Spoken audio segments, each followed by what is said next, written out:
حضرت موسیٰ علیہ السلام جب حاضر ہوئے ہیں اللہ تعالیٰ کے طلب کرنے پر کوہ طور پر، اس وقت جب اللہ تعالیٰ نے مخاطبہ اور مکالمہ اپنے مخاطبے اور مکالمے سے سرفراز فرمایا حضرت موسیٰ علیہ السلام کو، تو ان کی آتش شوق کچھ اور بھڑکی، ایک فرمائش کی، درخواست کی، پروردگار مجھے ذرا اپنا دیدار عطا فرما، میں دیکھوں تجھے۔ گفتگو ہو رہی ہے، مخاطبہ و مکالمہ،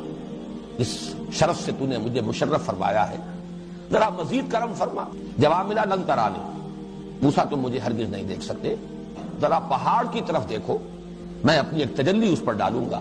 تو اگر وہ پہاڑ اپنی جگہ پر